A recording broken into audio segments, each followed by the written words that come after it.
and welcome back to the Humbling Reality Podcast. I'm your host, Haley. And I'm Meredith. And today we're going to be talking about the double-sided sword of college, what we gained most and what we regret most.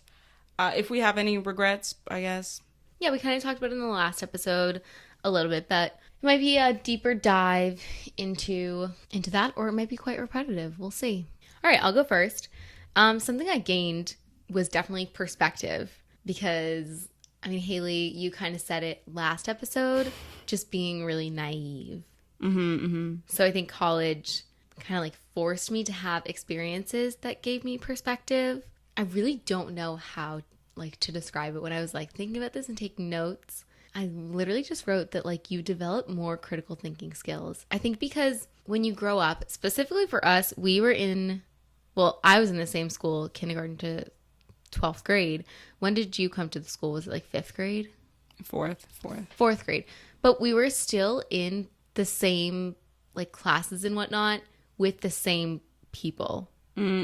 So like we were in the same environment for at least 8 years. Yeah, you were there for 8 years. Yeah, for the most part.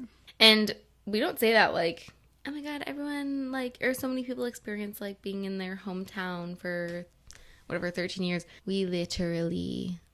I had 89 in my graduating class. So like we all knew each other very well, and it was all like the same, people. So I think obviously I went to a bigger school, and Haley, maybe you can kind of speak on going to a smaller school, but like I was around new people, and just in general, when I think you're around new people, you gain a lot of perspective. Like, because you have these new experiences, and you witness people dealing with, I'm being like very ambiguous, but the transition to college is obviously like really hard. So you witness like other people going through that, and people who you don't know so well, who have a different background from you. So I think that is part of how you develop these really critical thinking skills.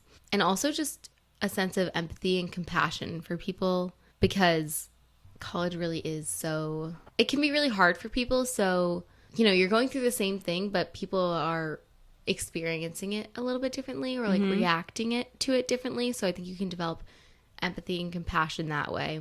And then another thing I developed perspective on was literally how society works.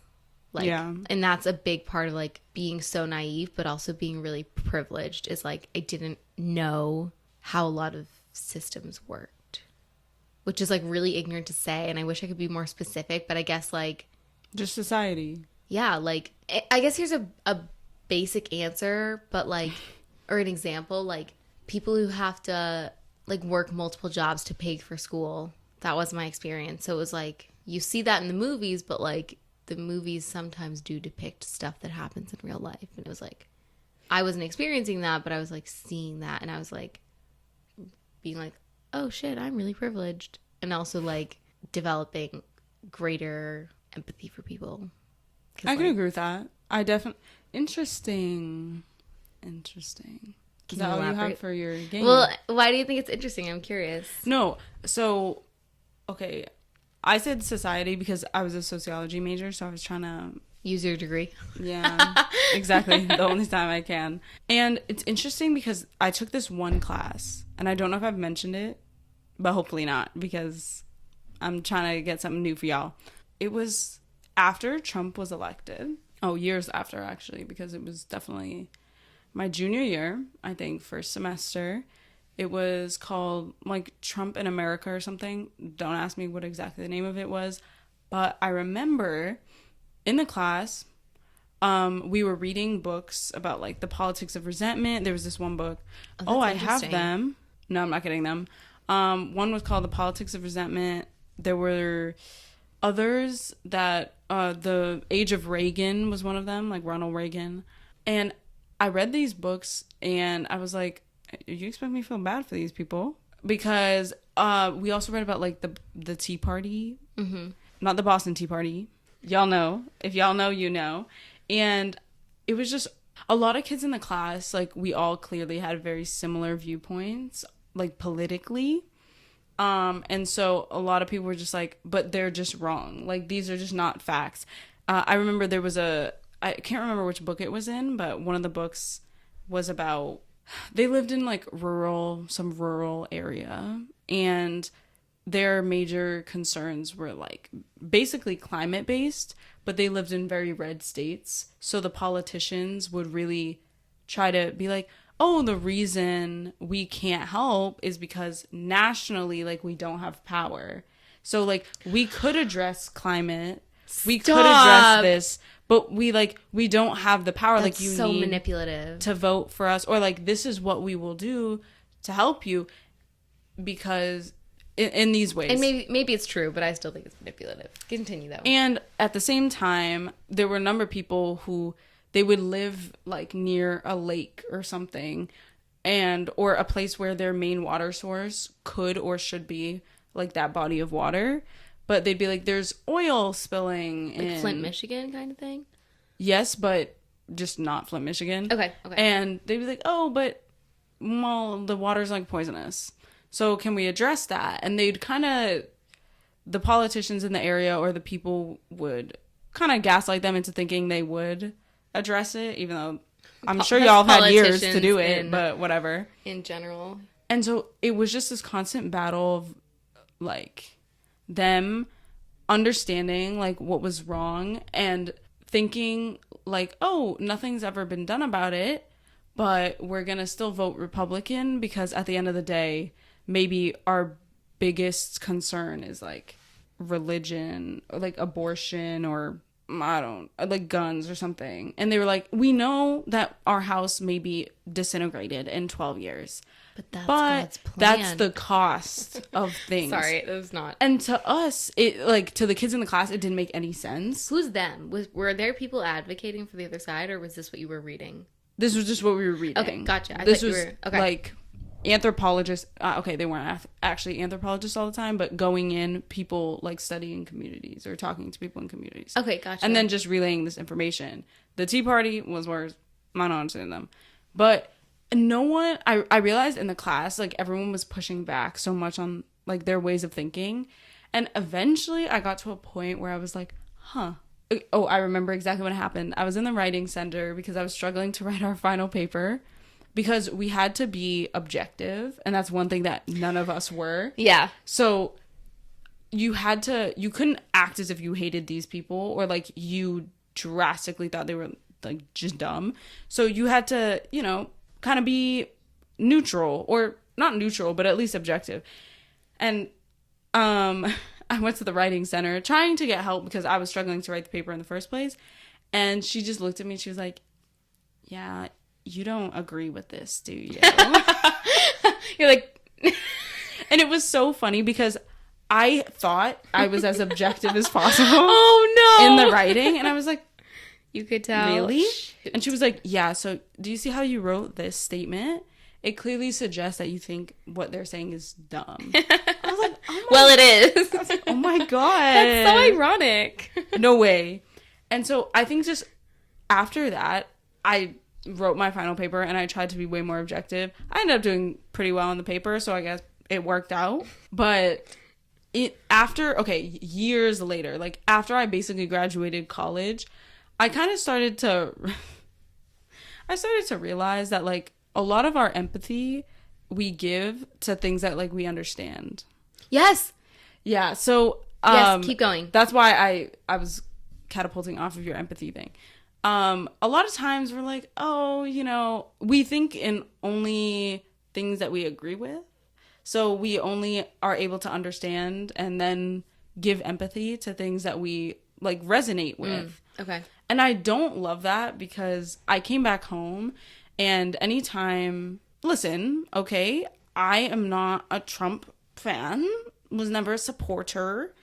With that being said, there's always so many conversations about like, oh, these people, they're just stupid. And I was like, okay, actually now after reading those books, I realized that if I was in that environment where all I'm told or all I hear on the radio, all I see on TV, because that's what my parents put on, is Fox News, OAN, or whatever the hell that thing is, and I listen to like Tucker Carlson on the radio, and my politicians are telling me all this stuff, I too probably would be of that mindset where Yes, like Trump yes. is my god. Like, yes. that's how cults start. And I'm not saying, listen, whatever, everyone's entitled to their own opinion, but I mean, it's not completely out of the realm of possibility.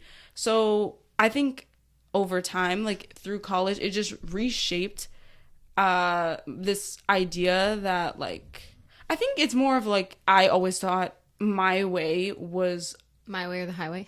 100% correct, but not just that it was correct, that if you didn't believe it, there was something that you weren't doing actively to correct it.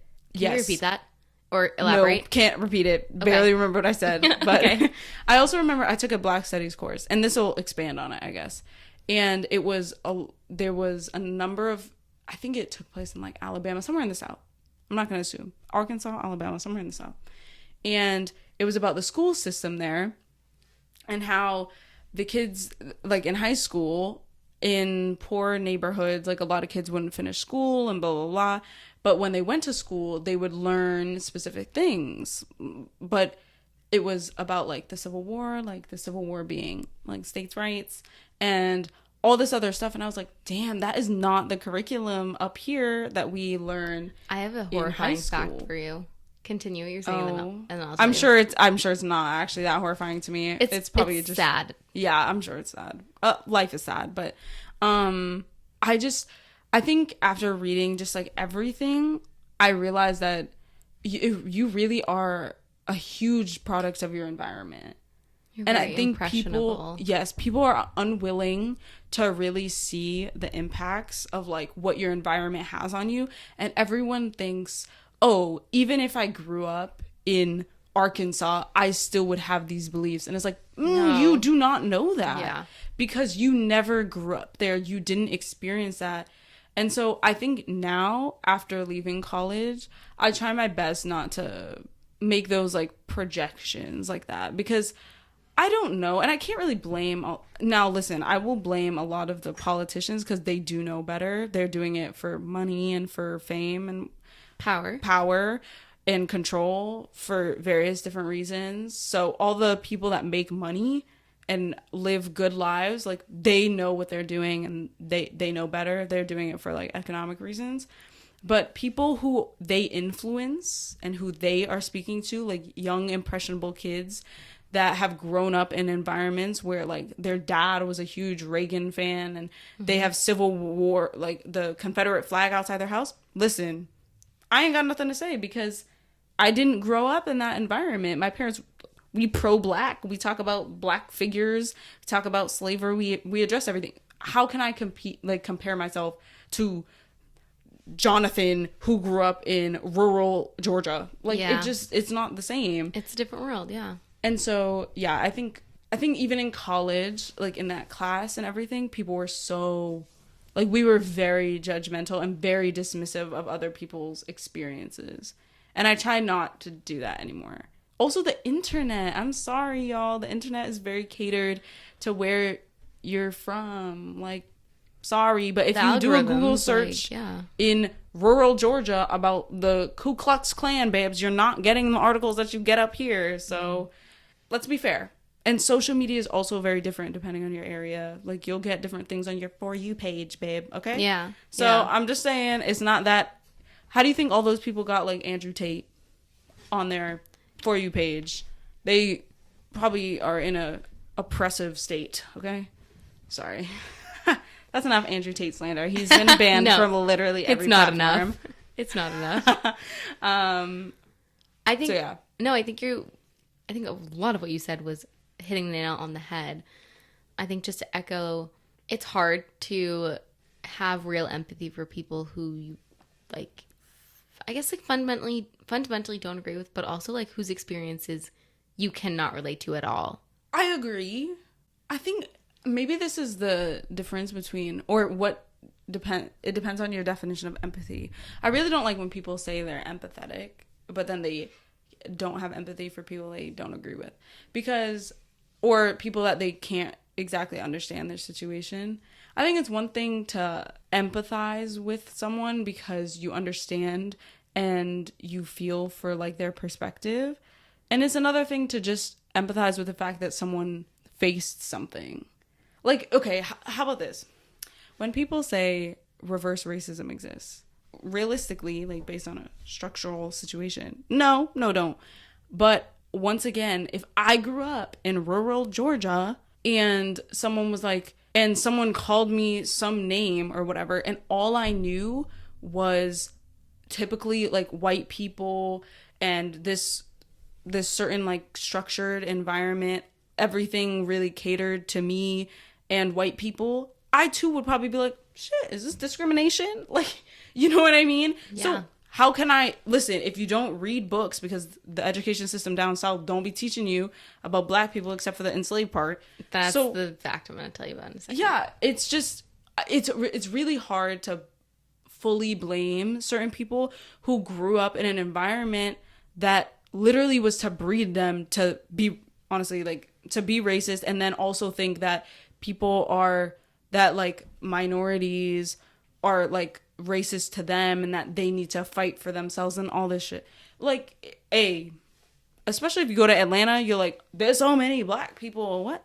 We're being pushed out. Like, it doesn't make sense to us because we didn't grow up like that, but that's the reality. We didn't grow up like that. But I just don't think you should. I feel like you can have empathy and be like, yo, I understand like where you're coming from because that's your experience in life. Just systemically, it just doesn't exactly add up to that.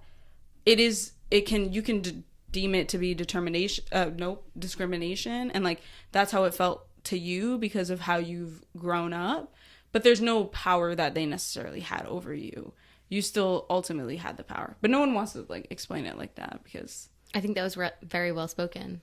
Thank you. Okay, so can I get to my fun facts so that we can kind of it's gonna lead to understanding. What is your fun fact? It's gonna lead to understanding your point more, or like kind of proving your point more. Go ahead. What's the fact?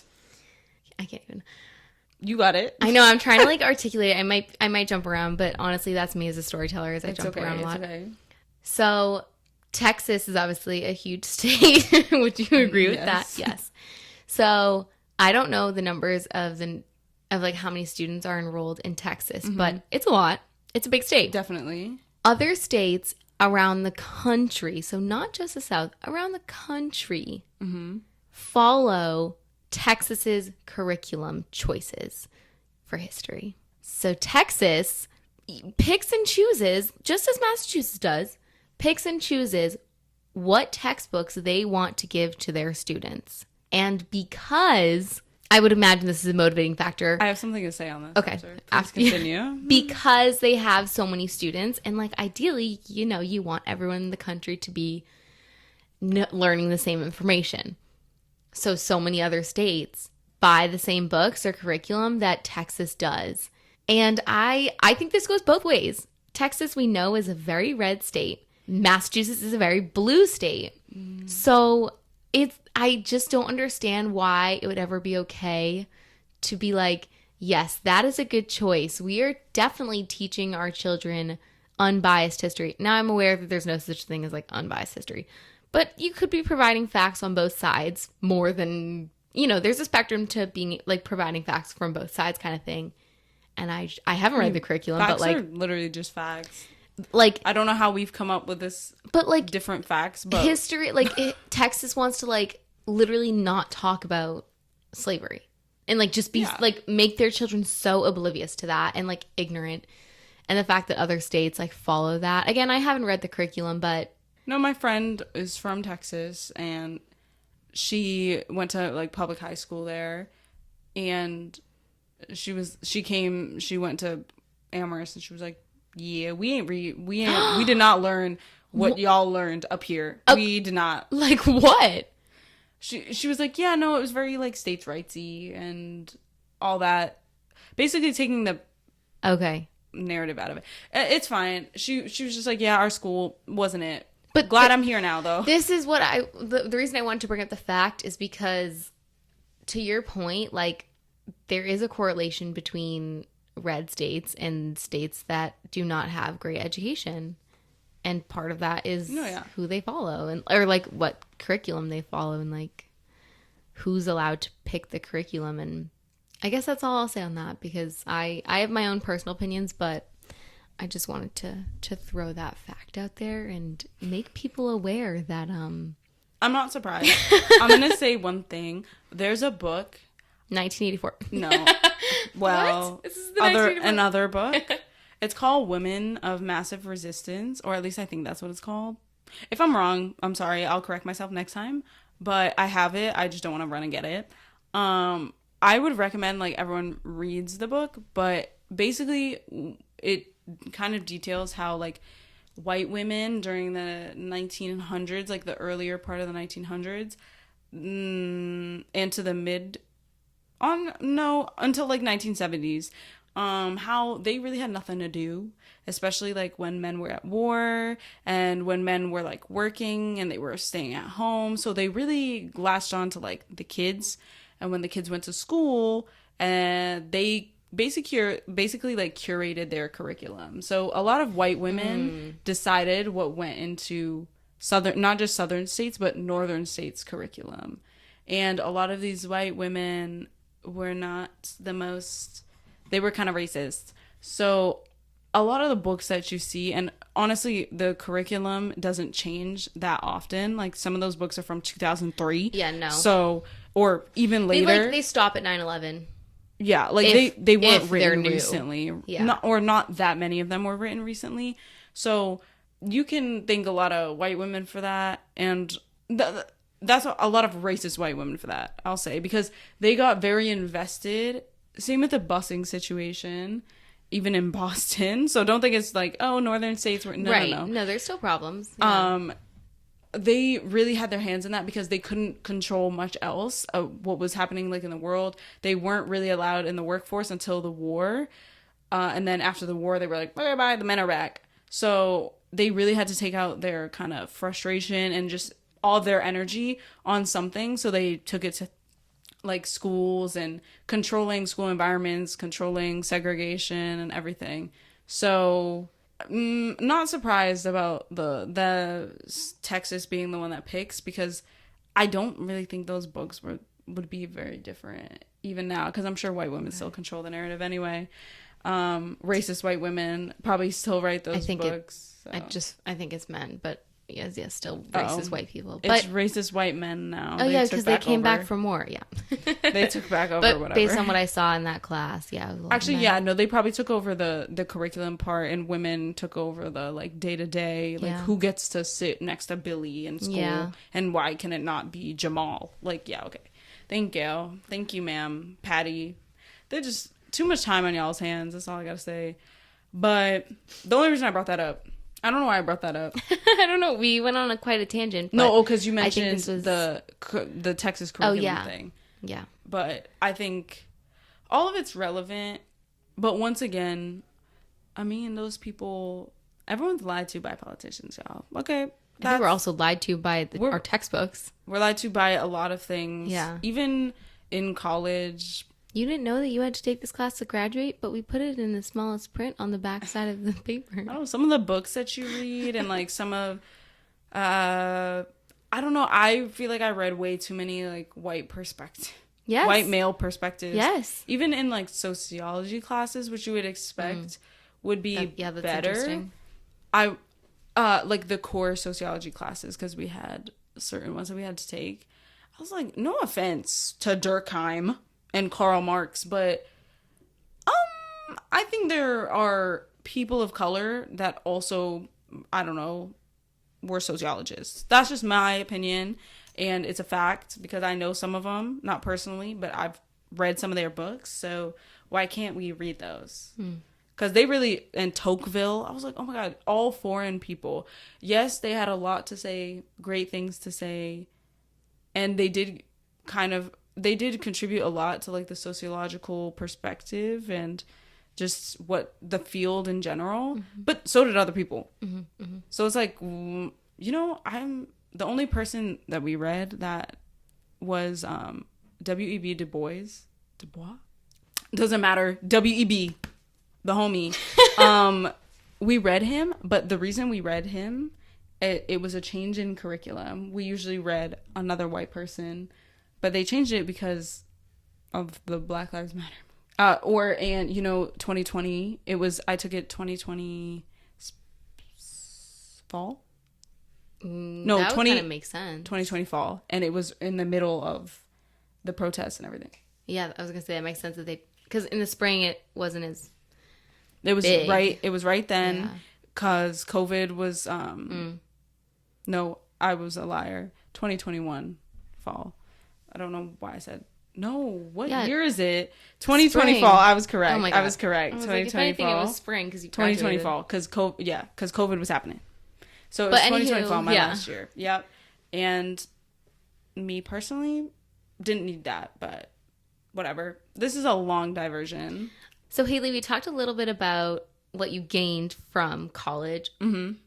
What do you regret, or do you not have any regrets? Elaborate.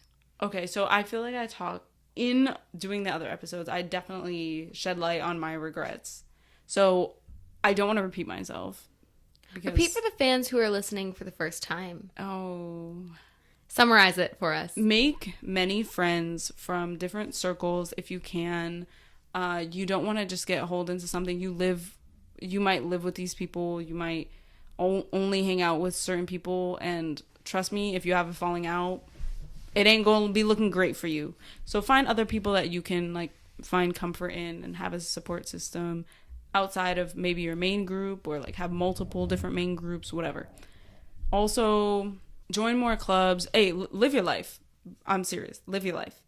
Live your life, kids. Because honestly, after those 4 years, you're not going to have those opportunities again. You're not going to be able to just join a club for fun, because you're going to have to worry about like time management. Does it fit into my schedule? Mm-hmm. Oh, I can't make it this day because I have a meeting, blah, blah, blah. Focus on this time and just do what you want to do, because you're not going to be able to do that again in the future. Well, not without like certain responsibilities and certain constrictions. Yeah. Exactly. I feel like I didn't take as many opportunities as I would have liked to in college. Also, try new things. The time is now. Yeah. And I mean that across the board. Like new foods. If you want to learn a language, now's time. Y'all have a lot of free time. Let's be for real. Yeah. Unless you're on a sports team. Yeah. And you're like a D1 athlete. Babes, you have time. I know you do. So use your time. It doesn't always have to be wise. You can take a nap. I don't care. But if you have time to try different cuisines, be exposed to different cultures, talk to different people.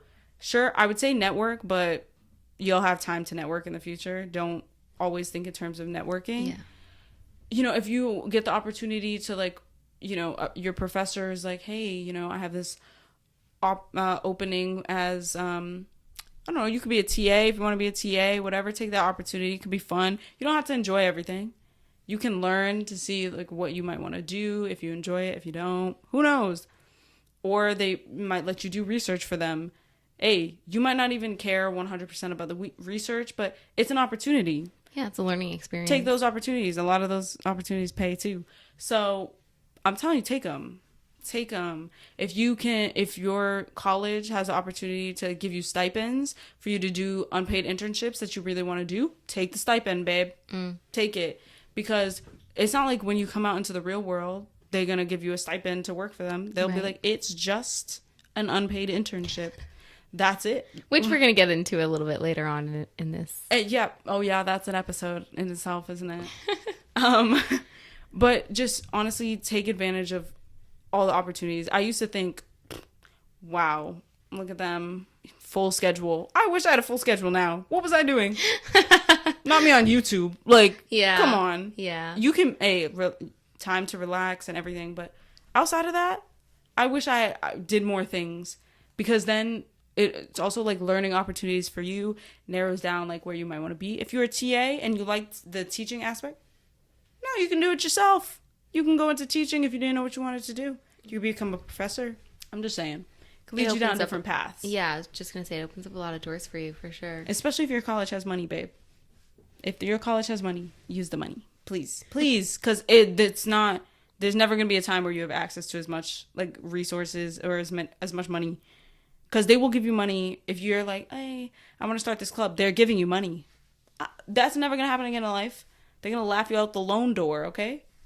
The bank is going to be like, you want what? You want $1,000? They wouldn't even give you a penny, okay? So take advantage. That's all, Mara. Mine is like not as impactful. Oh my gosh. Truthfully, my like if I could go back, I literally, and I said this like a lot senior year.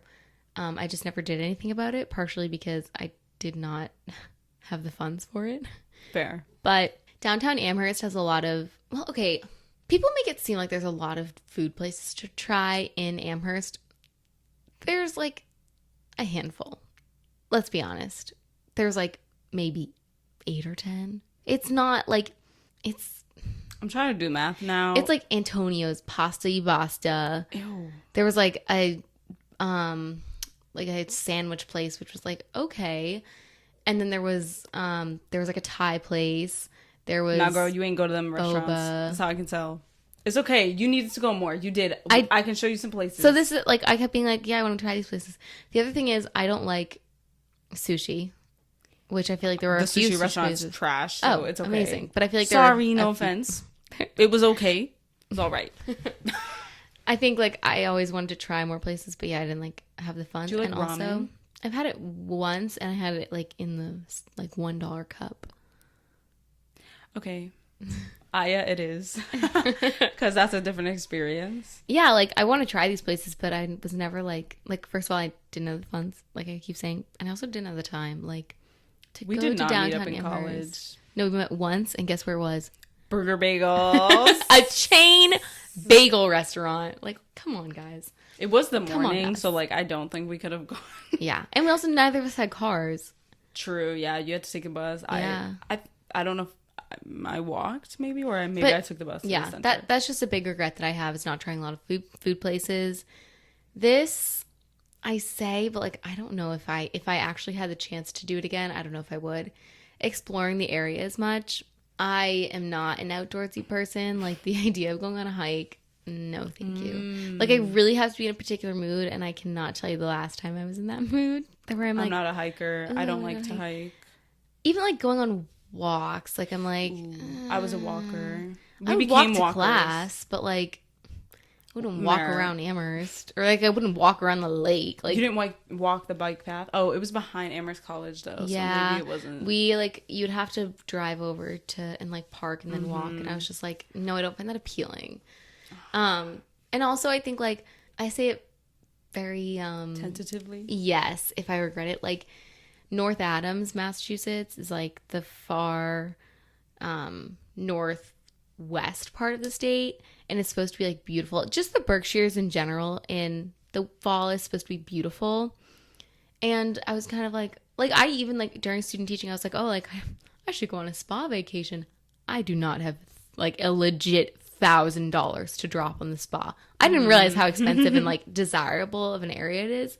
But even just like driving out there, it's like an hour and a half to do what? So I just like never did it because I was like, I'm not going to drive an hour and a half to like look at some nice trees when like Amherst does have nice trees and stuff. Like the Connecticut River is nice. So like, I don't know. I said like I wish I kind of did more stuff in that area, but I had the opportunity and I was like, I didn't consider how UMass, since it's such a big campus, how much people probably don't need to venture off of it. yeah. But Yeah. we A lot of people, needed like- to. It was not. It was a nice campus, but it wasn't an area where you could just stay on campus the whole time without being like, I need to leave Yeah. now. Like kind of one of the not a selling point, but like when you're on the tour and they're like, oh, can freshmen have cars? You're like, yeah, but you don't need it. Because first of all, they don't want every freshman bringing a car. Yeah, I'm sure. And second of all, you don't. Yeah, Like the bus system's fine. yeah. We didn't need a car either, but like if we needed to get somewhere faster than the bus, we would Uber. Yeah. Or you have a friend who has a car. Yeah, we didn't. Oh, okay. Well, I did, but she ain't know everybody, so we were either taking the bus, which sometimes that bus ride, if you want to go all the way to the North- ends of the stops. Yeah, like Northampton, that was like a 45-minute Yeah, you bus were on ride. there for a That's long not, time. No, Uber. Just Uber at that point. And Northampton, Yeah. and too, like, talking about food places, there were some food places I wish I'd try. Like, we went to, or just like experiences kind of thing. Like, for my friend's birthday, we went to a drag show in Northampton. Yeah, and I was like, wait, I'm graduating in a month. I'm never going to come back here. So it was kind of like, oh, I wish I knew about this sooner. But at the same time, yeah. I didn't have a fake, and I wasn't 21 until like late. I'm a late baby, so I don't know. It's just like one of the, yeah. like, maybe if it was in the fall, like I would have made more of an effort to go. But it was like a month before we graduated, and I was like, yeah, I have It's tough. a lot to do. We didn't go to Northampton all that much. We ended up going more. There was this coffee shop there that we really liked. The ambiance, she was cute. Well, we only started going junior year, and then it was junior year spring. Oh. So we had 2 months It's the at the C coffee word. shop, and we went like every week. So we ended up going maybe like 10 times before we had to leave. Gotcha. But it was so nice, such a great environment, and I wish we'd done it sooner. We did go to a lot of coffee shops in Amherst Center though. I don't drink coffee, so. And neither did I. Oh. I went for the vibe. Oh, yeah, I'm not And also because my friends were going and I needed someone to hold me accountable to do work. Oh, yeah, I never did work outside of the library, really. The library is where I went if I needed to do work ASAP. If I had 2 hours. Okay.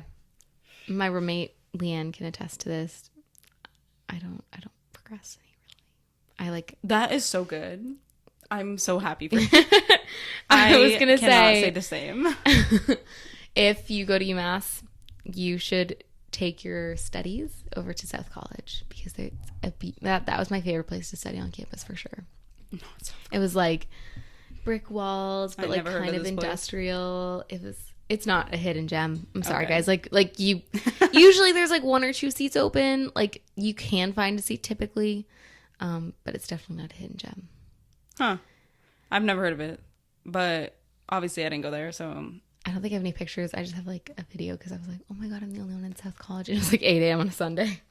our library was so, you know, it was like walking into an office, like a legitimate office. It was so bright in there. You know, when you walk into some place and you're like, it's the dentist office.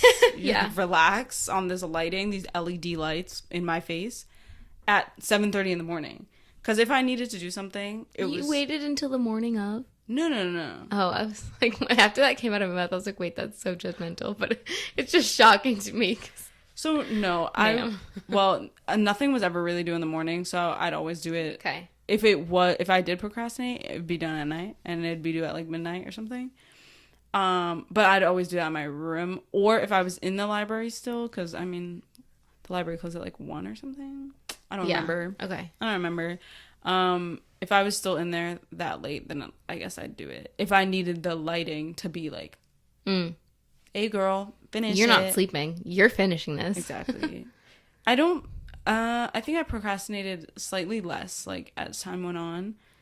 But I think this has a lot to do with my issue with, like, engagement and, like, the difference between how I am with content, or not content, with, like, material that I find very interesting versus the opposite, and That's how interesting, much yeah. I care about finishing assignments based on that. That's interesting. Yeah, I still don't know how I got into Amherst College. They were bamboozled by my GPA and my my grades in high school, because, I mean, I did well. I did pretty cool in college, but I'm sure if I had always been engaged 100% with what I was, like, reading and stuff, I'm sure I would have been better and done better, but I was not, so, oops. Well, you still made it on the other side, and you're still able to give advice. Well, yeah, I was going I to can't really say say much. A what lot of you people gain versus regret kind of thing.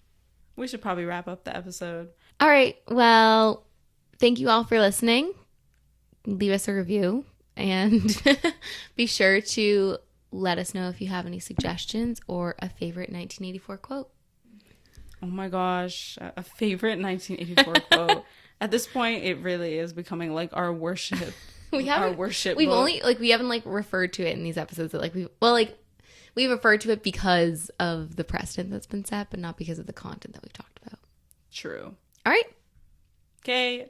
Bye, everyone. Thank Bye. you so much for listening. See you next time, hopefully. See ya.